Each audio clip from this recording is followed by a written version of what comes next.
विठ्ठल संदीप जाधव आहे. मी इयत्ता 4थीत शिकते. माझ्या शाळेचे नाव जिल्हा परिषद प्राथमिक शाळा बारेगाव पिंपरी आहे. माझ्या वक्तृत्वाचा विषय आहे स्त्री शिक्षणाचे महत्त्व. पुस्तकाने माणसाचे मस्तक सुधारते, पुस्तकाने माणसाचे मस्तक सुधारते आणि सुधारलेले मस्तक कोणाचे हस्ताक्षर होत नाही, पण लाचारीने कोणापुढे नतमस्तकही होत नाही, पण लाचारीने कोणापुढे नतमस्तकही होत नाही. अशक्य त्या गोष्टी शिक्षणच करू शकते, अशक्य त्या गोष्टी शिक्षणच करू शकते. क्रांतीची माशा शिक्षणानेच पेटू शकते.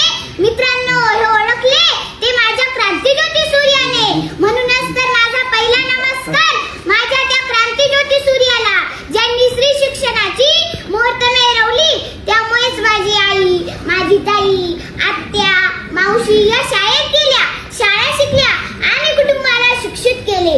नमस्कार माझा त्या सावित्रीला, जिने आम्हा मुलींच्या शिक्षणासाठी शेण चिखल अंगावर घेतले. नमस्कार माझा त्या महामानवाला, ज्यांनी सांगितले की शिक्षण हे वाघिणीचे दूध आहे, ते पिल्यावर माणूस गुरगुरल्याशिवाय राहत नाही. राणी लक्ष्मीबाई, ताराबाई, अहिल्याबाई, लता मंगेशकर, आपल्या देशाच्या यशस्वीरित्या कारभार पाहणाऱ्या महिला माजी पंतप्रधान इंदिरा गांधी, एवढेच नाही तर आज देशाच्या अतिउच्च पदावर असलेल्या आपल्या राष्ट्रपती द्रौपदी मुर्मू. पहा, अशा कितीतरी स्त्रिया पुरुषांच्या बरोबरीने काम करताना दिसतात. सांगा, तुम्हीच सांगा, कुठे कमी आहे वाटची स्त्री? कर्तृत्व सामर्थ्याची ओढून नवी झालं, कर्तृत्व सामर्थ्याची ओढून नवी झालं. स्त्री शिक्षणानेच केला आहे जागर, स्त्री शिक्षणानेच केला आहे जागर. शिक्षणामुळे स्त्रीच्या जीवनात क्रांती घडत आहे. स्त्री शिक्षणाच्या चळवळीतून तिने ज्ञानाचा दिवा पेटवला आहे. शिक्षणामुळेच आजची स्त्री पुरुषांच्या खांद्याला खांदा लावून प्रत्येक क्षेत्रात काम करताना दिसते. किती सामर्थ्य तुझी या हाती, फुलवीसी पाषाणातून ज्योती. किती सामर्थ्य तुझी या हाती, फुलवीसी पाषाणातून ज्योती.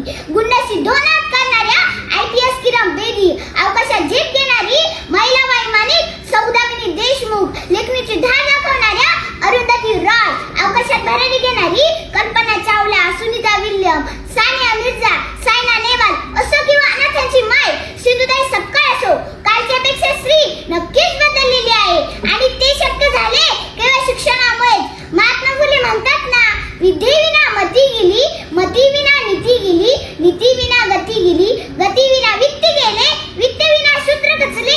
एवढे सगळे अनर्थ एकाच विद्येने केले. म्हणूनच तर मी सर्व समाजाला मनापासून सांगू इच्छिते की स्त्रीला शिकवा. नभंगातील चांदण्यांमधील चमचमणारी तारका होण्यासाठी तिला साथ द्या ती शिक्षणाची. कारण स्त्री जेव्हा होईल शिक्षित तर कुटुंब राहील सुरक्षित. धरू द्या स्त्रीला शिक्षणाची, आहे ती सुजाण नागरिक भविष्याची. खुली करा कवाडे शिक्षणाची, घुमू द्या वारे स्त्री मुक्तीची. पण ही झाली नाण्याची एक बाजू. दुसरी बाजू काय? अहो, तुम्ही तिला जन्माला तर घालतात, पण मुलाप्रमाणे समानतेची वागणूक द्यायला मात्र विसरतात. मुलाला तुमच्या पुरणपोळी, तिला मात्र भाकरी शिळी. मुलगा तो वंशाचा दिवा आणि मुलगी ती कार्टीज. तो शिकत नसला तरी त्याच्या शिक्षणासाठी आटापिटा, आणि ती किती हुशार असली तरी शिक्षण थांबून बापाच्या खांद्यावरचे ओझे कमी करण्यासाठी लग्नाचा सपाटा. सांगा, कुठला न्याय आहे हा? असंच तिने अन्याय सहन करत राहायचं आणि एक दिवस हुंड्यासाठी बळी जायचे. अजूनही हे प्रकार कमी झाले नाहीत.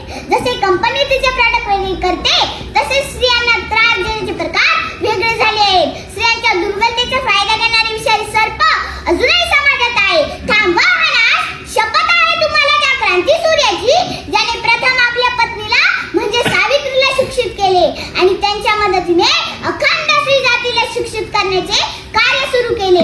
कारण एक स्त्री शिकली तर ती तिचे संपूर्ण कुटुंब शहाणे करते, पण पुरुष मात्र स्वतः पुरताच शिकतो. म्हणूनच तर स्त्री शिकलीच पाहिजे.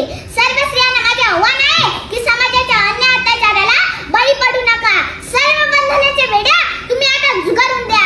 RT 2009 नुसार कलम 21 अंतर्गत शिक्षण हा तुमचा हक्क आहे आणि तो तुम्ही मिळवलाच पाहिजे. ठिपक्या ठिपक्यांनी जोडत जाणाऱ्या रांगोसारखं साव तुझं अस्तित्व, ठिपक्या ठिपक्यांनी जोडत जाणाऱ्या रांगोसारखं साव तुझं अस्तित्व.